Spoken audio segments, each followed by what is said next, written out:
Hello বাচ্চারা, আজ আমরা শুনবো টিয়া ও তার পরিবার নামক গল্পটি। শুরু করা যাক তাহলে। কোনো এক গভীর জঙ্গলে টিয়া তার দুই ছানাকে নিয়ে একসাথে বসবাস করত। টিয়া তার দুই ছানাকেই খুব যত্ন করে লালন পালন করত। এরপরই জঙ্গলে প্রচণ্ড বৃষ্টি শুরু হয়ে যায়। বৃষ্টির সাথে সাথে প্রচণ্ড বাজও পড়তে থাকে, আর টিয়ার দুই ছানা খুবই ভয় পেয়ে যায়। মামা, প্রচুর বৃষ্টি হচ্ছে আর বাজও পড়ছে, আমাদের দুজনেরই খুব ভয় করছে। কোনোই ভয় নেই আমার বাচ্চারা, আমি তো তোমাদের সঙ্গেই রয়েছি। মা, আমাদের দুজনের তো খুব খিদেও পেয়েছে, আমাদের জন্য কিছু খাবারের জোগাড় করে দাও। এরপর টিয়া ঘরের চারপাশে দেখে কোনো দানাই সেখানে নেই। সে তো খুব চিন্তায় পড়ে যায়।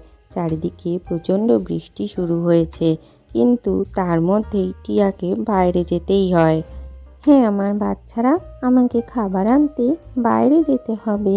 বাসায় তো কোনো খাবারই নেই, তবে তোমরাই বাসা থেকে কোথাও বেরিও না কিন্তু, আমি খাবার নিয়ে এক্ষুনি চলে আসছি।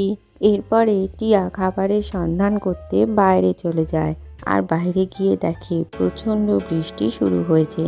তবে সে কিছুটা ওড়ার পরই একটি দানাশস্য দেখতে পায়।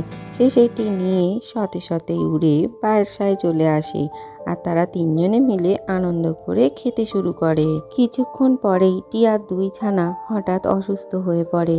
তারা দুজনেই চোখ বুজে শুয়ে পড়ে। টিয়া তো ভীষণ চিন্তায় পড়ে যায়। কি হলো আমার ছানা দুটোর? এরকমভাবে ওরা নিস্তেজ হয়ে পড়লো কেন? যাই, ডাক্তার পাখিকে ডেকে আনি চট করে। এরপরে টিয়া বৃষ্টির মধ্যেই ডাক্তার পাখির বাড়ির কাছে চলে আসে, আর সেখানে বসে বসে সে ডাকতেও শুরু করে। টিয়ার ডাক শুনে ডাক্তার পাখি দরজা খুলে দেয় আর বাইরে বেরিয়ে আসে। কি ব্যাপার টিয়া, তুমি এখানে এত বৃষ্টির মধ্যে কি করছো? ডাক্তার পাখি, আমার দুটো ছানাই অসুস্থ হয়ে পড়েছে, চলো তুমি আমার সাথে আমার বাসায়।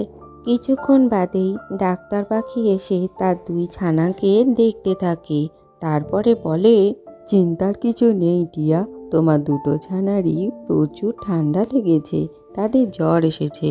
আমি ওদের ওষুধ দিয়ে দিয়েছি, কিছুক্ষণ বাদেই ওরা ঠিক হয়ে যাবে। ডাক্তার পাখি চলে গেলে কিছুক্ষণের মধ্যেই তার ছানারা একদম ঠিক হয়ে যায়। আজকে গল্পটি থেকে কি শিখলে বাচ্চারা? যে কোনো পরিস্থিতিতে ভয় পেলে চলবে না। ভিডিওটি ভালো লাগলে চ্যানেলটিকে লাইক ও শেয়ার করে সাবস্ক্রাইব করে দিও।